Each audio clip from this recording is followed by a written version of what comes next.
You're gambling with the lives of millions of people. You're gambling with World War III. President Trump and Ukraine's President Zelensky clash in front of cameras at the White House tonight. The fallout. Plus, what state election officials are saying after their investigation into nearly 200 Madison ballots that went uncounted in November. And a major healthcare provider, a major insurance company trying to reach a deal before it becomes a major headache for their patients. And that's all coming up on News 3 now at 10. Good evening, everyone. I'm Sarah Carlson. And I'm Eric Frocky. Thanks for joining us tonight. The Wisconsin State Journal is now confirming that it was a cyber attack that shut down key publishing systems on February 3rd. And that led to papers not being printed and distributed that day. The issue spread to its parent company, Lee Enterprises, which operates over 400 daily and weekly papers in 25 states. Now, locally, while their website, Madison.com, is still active, print editions have faced delays in multiple cities. The State Journal says the progress is being made, but there is no timeline for recovery. Lee Enterprises is now looking into whether user data has been compromised, but says there is no evidence to suggest that. Ukrainian President Volodymyr Zelensky came to the U.S. to try to make a deal, but clashed with President Trump and also Vice President J.D. Vance right in front of the cameras. And President Trump has been pressing for an agreement giving the U.S. access to profits from Ukraine's rare earth minerals as a path to ending the war with Russia. Erica Brown has more details from the White House. Tensions spilled over in the Oval Office between President Trump and Ukrainian President Volodymyr Zelensky during a meeting that was supposed to be about ending Russia's war with Ukraine. You're not in a good position. You don't have the cards right now. With us, you start having cards. But right now, you don't. You're playing cards. You're playing cards. You're gambling with the lives of millions of people. You're gambling with World War III. You're gambling with World War III. And what you're doing is very disrespectful to the country, this country. The conversation turned contentious as Zelensky questioned Vice President Vance about Russia honoring any deal. What kind of diplomacy, JD, you are speaking about? What do you mean? I'm talking about the kind of diplomacy that's going to end the destruction of your country. Yes, but if you Mr. President, with respect, I think it's disrespectful for you to come into the Oval Office and try to litigate this in front of the American media. You should be thanking the president for trying to bring an end to this conflict. President Trump stepped in, telling Zelensky America saved Ukraine. You invited if you didn't have our military equipment, this war would have been over in 2 weeks. In 3 days. I heard it from Putin. In 3 days. This is something maybe new. Less. In 2 weeks. Of course, yes. It's going to be a very hard thing to do business like this. I tell you. Just say thank you. The White House says Ukraine has been difficult to negotiate with for some time. I don't want a ceasefire. I don't want a ceasefire. I want to go, and I wanted this. Look, if you could get a ceasefire right now, I tell you, you take it so the bullets stop flying and your men stop getting killed. Of course, we want to stop the war. But you're saying you don't want a ceasefire. But I said to you, I want a ceasefire. With guarantees. A scheduled news conference with the two leaders was scrapped, and Zelensky left with neither side signing a mineral rights agreement. Erica Brown, CBS News, the White House.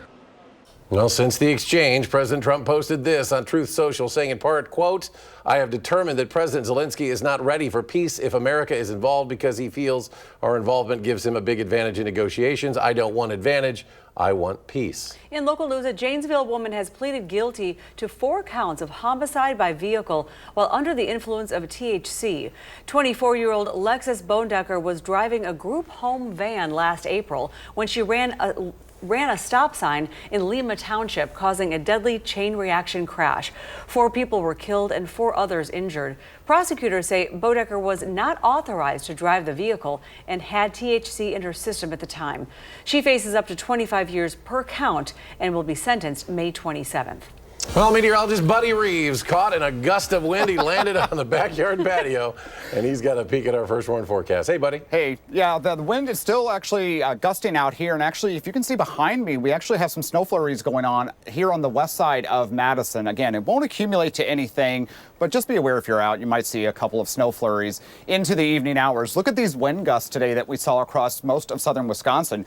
55-mile-per-hour wind gust in Janesville, 40 here in Madison, and 48 out near Prairie du Chien. Now, those wind gusts right now are about 28 miles per hour. And again, I can hear it in the background. So we're going to continue to see those wind gusts move through overnight tonight into tomorrow. And then Saturday is going to be breezy, not as breezy as today, but tomorrow it should start to ease up. Look at these high temperatures today. You would think with the snow flying around me, we weren't into the upper 50s today. We were about 20 degrees above normal for this time of year. And unfortunately, those current temperatures across Dane County right now are right around freezing, if not below freezing. At the airport across the rest of southern Wisconsin, we are right around freezing, and those temperatures are going to drop overnight tonight into the upper teens. So you're going to have to throw that blanket back onto the bed tonight. And then for tomorrow, for your Saturday, we are looking for clear skies, plenty of sunshine, breezy conditions, high temperatures staying right at around freezing for tomorrow. Then we turn our attention to the next weather system on Tuesday and Wednesday, which could bring the potential for heavy rain, snow, and wind. And we are watching the storm closely. We'll break that down in the full forecast coming up. All right, thank you. The Wisconsin Supreme Court race is heating up after Republican-backed candidate Brad Schimmel accused the court's liberal female majority of being driven by their emotions in an abortion rights case. Schimmel's comments, first reported by the Milwaukee Journal-Sentinel, sparked backlash, with the justices calling his remarks antiquated and distorted. His opponent, Democrat-backed Susan Crawford, called them disgusting. Now, Schimmel defended his remarks, stating that his criticism was about judicial objectivity rather than gender, and accused the liberal justices of politicizing the court. Political ads for the Supreme Court race are everywhere, on TV, online, and beyond, but experts say they're becoming more negative, even frightening for some viewers, especially the younger ones. And while adults may dismiss these ads, children can struggle to separate fact from fear. And experts say these messages can lead to anxiety, with kids questioning their own safety. Our own kids watch these ads and are asking, like, is it really the case that a candidate has let somebody loose who's right outside my door ready to attack me? Well, experts suggest talking to your kids about these ads, encouraging research instead of fear. As the race heats up, they say critical thinking is key to cut through all the noise. Well, the spring election is just 32 days away, with Wisconsin voters set to choose the next state Supreme Court justice. The winner will hold the seat for the next decade. Though the race is officially nonpartisan, both political sides are heavily involved. News 3 Now will be speaking with both candidates, starting this week with Dane County Judge Susan Crawford. Crawford is widely viewed as the liberal candidate in this race. Political reporter Will Keneally sat down with her for a one-on-one interview, and here's what she had to say. Ruth Bader Ginsburg is somebody who is kind of a hero of mine, both for her advocacy in working to expand rights and get the rights of equal protection for women recognized by the Wisconsin Supreme Court, first as a lawyer and then as a justice. And more locally, Chief Justice Shirley Abrahamson is somebody who I just really revered. And you can hear more from this interview on For the Record, Sunday at 10:30 a.m. And then next Sunday, we'll sit down with the other candidate in the race, former Republican Attorney General Brad Schimmel. In late December, the Madison City Clerk's office revealed 193 uncounted absentee ballots from the November election. That sparked an investigation by the Wisconsin Elections Commission. The missing ballots were found across several wards, including 67 of them in Ward 65, another 125 in Ward 56. The report now offers a clearer understanding of what exactly happened, but it does still raise questions about how the ballots went unnoticed and where they were during Election Day. The commission's chair emphasized two key takeaways from the findings. The first of which being sort of a cascade of clerical and organizational mistakes, oversights that resulted in these ballots not getting counted. And I think that's one part of this story. And the second part of this story is what happened when they were discovered and the fact that it wasn't brought to the attention of the WEC. Well, the memo notes those organizational mistakes, saying, quote, "It seems as if the existing policies are extensive with respect to checking what was completed, but were not designed to check what was completed against what should have been completed." It seems to me in reading this report that that sort of level of responsibility we just didn't see from the city of Madison. I think we need to investigate perhaps a little more into that. Now, the uncounted ballots from Ward 65 were found on November 12th. That was the day that Dane County certified the election results. The commission, however, wasn't notified until after the state certification. Madison City Clerk Mary Beth Witzel-Bale says an employee from her office notified the Dane County Clerk's office about the issue, but Dane County Clerk Scott McDonald says he had no knowledge of the missing ballots until it was reported by media in mid-December. Well, when we come back, Buddy has a look at the extended forecast. And farmers in the Midwest are utilizing a new way to fight bird flu, how lasers are protecting chickens. That's after the break. You're watching News 3 Now at 10. Patients with Anthem Blue Cross Blue Shield insurance could lose coverage for treatment from UW Health soon. Now, UW Health's current agreement with the insurance company expires April 15th. The two sides have been meeting to renegotiate the agreement, but no deal yet. Right now, Anthem is still in network with UW Health and its affiliates, but if the two don't come to a deal by that April deadline, it could impact those with commercial insurance as well as Medicaid and Medicare Advantage products across a range of hospitals in the area. In a statement about the negotiations, UW Health said in part, quote, Anthem's current offer is neither fair to their members nor our care teams. In the statement, the healthcare provider accused Anthem of offering an increased reimbursement rate well below the rate of inflation.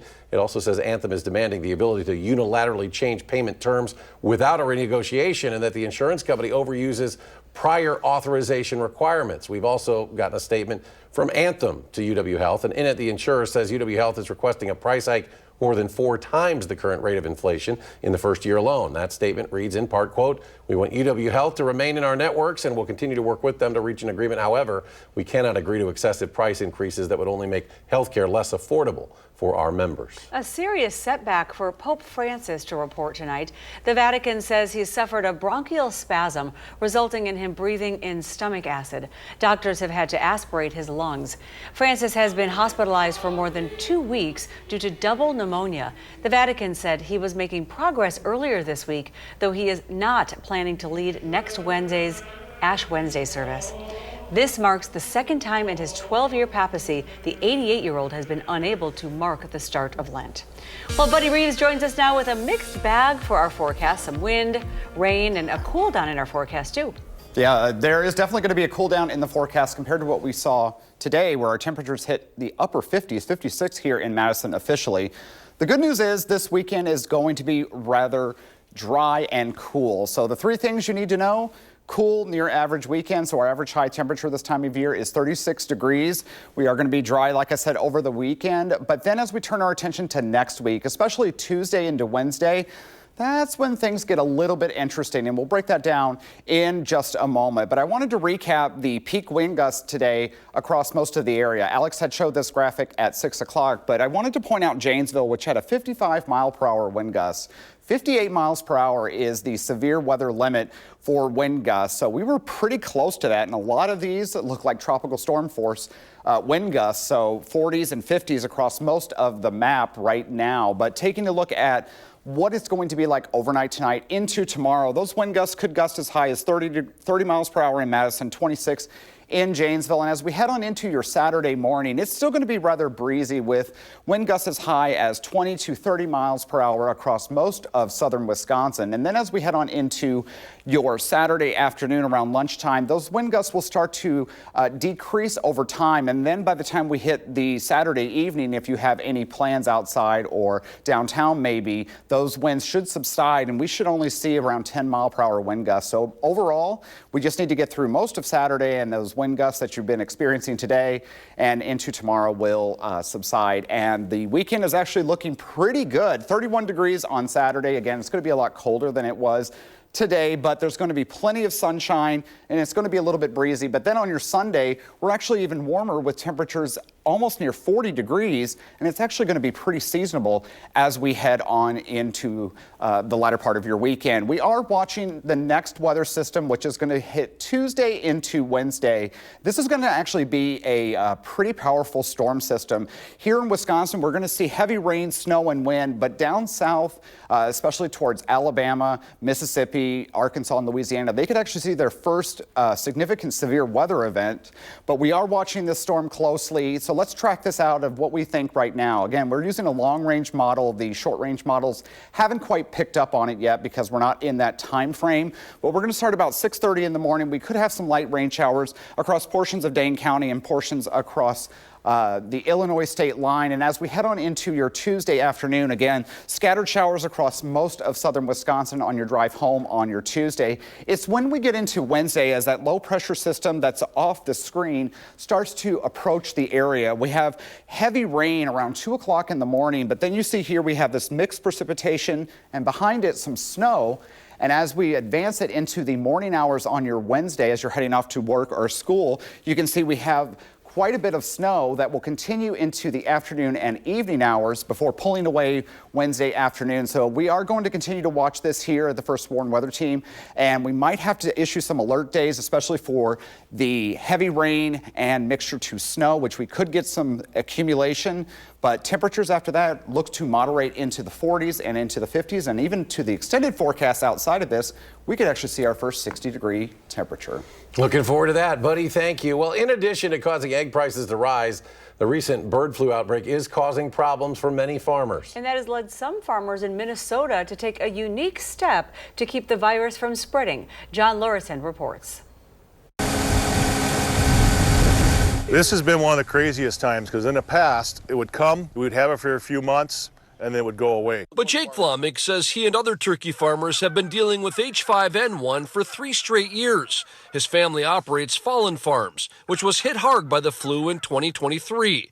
And that's when he decided to buy a laser to keep away ducks and geese, the main carriers of bird flu. We've been able to cut our mortality down at about half. And I want to attribute a lot of that to these lasers. Jake isn't alone. Over the past 2 years, Minnesota poultry farmers have installed 100 bird lasers throughout the state. During that time, Jake says the mortality rate for commercial turkeys and chickens dropped from 4 million to 2 million statewide. We can't see this laser during the day, but the birds can. The birds can. Their eyes pick up a green beam, which causes them to fly away from the turkeys. For people, it's visible at night. He installed his first laser on top of a barn. Jake's second laser is attached to the top of that windmill tower. Both lasers on his farm cover about 500 feet. And they cross over each other, covering the entire farm. Their sequences vary, so migratory birds don't get used to their patterns. So here it comes. Jake says there's hope a bird flu vaccine will eventually be available. But until then, he'll keep his lasers running 24/7. To me, it's been a big difference, and I've seen results throughout the state.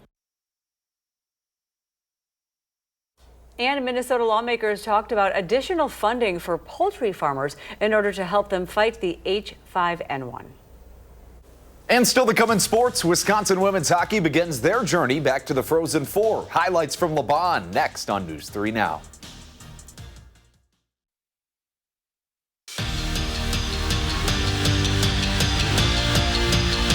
After a nearly perfect regular season, Wisconsin women's hockey started their second season tonight, the postseason. First up is the first round of their conference tournament, hosting Bemidji State in the first of a best of 3. The Badgers outscored the Beavers 23-1 in 4 meetings this year, and tonight they wanted to keep pouring it on, but it took a while to break that seal. First period, Caroline Harvey shot off and it rebounds out for Kelly Gorbatenko, who cleans up the trash. She had 11 goals in the regular season, adds another one here to put the Badgers up 1-0. And then in the second, the Beavers, they were building a dam around the net, not letting anything pass, but eventually the Badgers broke a branch. Claire Enright gets one through. They'd score 2 in the second period and go on to win it 3-0, the final. This weekend is one that kids grow up dreaming about. The chance to come into the Kohl Center as an athlete and leave as a state champion. Tonight is the wrestling semifinals. 1 win and you're off to championship Saturday. We'll start in Division II. Dodgeville's Shane Rochon. He won it all last year in the 106. And this year, he's a class up, but nothing's changed. He wins by fall in 48 seconds. Rochon, one of 2 Dodgers on to the finals. Evansville, they sent 3 of them, one being Colin Fry. The Blue Devil sophomore gets back points en route to a 21-8 major decision to move on to championship Saturday. In Division III, Pecatonica Argyle's Aiden Grunenfeld looking for his second state championship. A 21-5 tech fall would give him a shot. As for Mineral Point, how about Rowan Carey trying to get to the top of the podium as well? And the future Badger is on to Championship Saturday. That thanks to a 9-1 major. He's one of 2 pointers advancing. And then in the girls division, Fort Atkinson's Haley Fletcher, she'll wrestle for a title. She wins 16-0, tech falling. And how about, of course, how could we not talk about Milton's Maddie Peach? She continued to dominate her class, defending the championship, pinning her opponent all the way to tomorrow night. Back to the ice we go. Sectional final in girls hockey. Beaver Dam taking on Cap City. Winner heads to state, and the Cougars got off to a fast start. Lily Wagner dekes and then lights the lamp to put Cap City on the board. They jumped out to a 3-0 lead, and the Golden Beavers, they would answer. In the second period on the power play, Emerson Damon finds Brenna Rhodes, and she finds the back of the net. The Golden Beavers would come back to tie it, but the Cougars, they're the ones off to state with a 4-3 win. We'll be right back. Tonight, what is going on? Colbert's got Robert De Niro, plus from Beyond the Gates, Tamara Tooney. It's gonna get messy. CBS Tonight. Well, check this out. A 15-year-old climber is lucky to be alive after falling about 30 feet into a rocky crevice. This is in Southern California's Rimrock area. The teen became trapped between boulders, unable to move, struggling to breathe. The rescuers had to use night vision, a drone, spotlight, and rope system, all to pull him out to safety after hours of effort. Now, that boy was dehydrated and oxygen-starved, but has since reportedly recovered. We were just talking about young people doing crazy things and being able to recover. My gosh. That looks scary. Lucky to be alive. Let's go to Buddy. Final check of the forecast. This weekend, it's going to be a lot cooler, 31 degrees on your Saturday, and then Sunday a little bit warmer, but then we turn our attention to the system on Tuesday and Wednesday, which this could bring the potential for heavy rain, wind, maybe hear a clap of thunder, but then on the backside of it, we could see some accumulating snow, so we're going to have to continue to watch that and possibly issue alert days, especially on Wednesday for that accumulating snow. But then after that, we start calming down and temperatures actually go back up into the 50s by the following weekend. So it looks like if it does accumulate, it'll melt quickly with those temperatures. Yeah, it won't last Buddy, long. I'm done with snow, man. I am too. I am ready for and we didn't even get that much this year. I'm Don't complain. ready. Be careful what you wish. I know. Really be careful. And it looked like this week it'll be beautiful, and then the following. Oh yeah, the following weekend, if you're a runner, we were just talking about exactly. that. We'll take it. Definitely get out there and enjoy the weather. Thanks so much. I couldn't believe a year ago today I got a notification that I was out golfing at Monona. Really? I don't think we're quite to that point yet. It doesn't seem. Are we anywhere close? We get those weird days though every once in a while. Yeah, outside of the 10-day forecast, we could actually get up into the 60s, but we could also see some stormier weather too at the same time. So, but it's coming. Spring is coming. It starts tomorrow meteorologically. Then after that, just get the golf clubs ready. Dust them off. You never know around here. You might never get know. one of those days. All right, everybody. Thanks for joining us for News 3 Now at 10. Have a great weekend.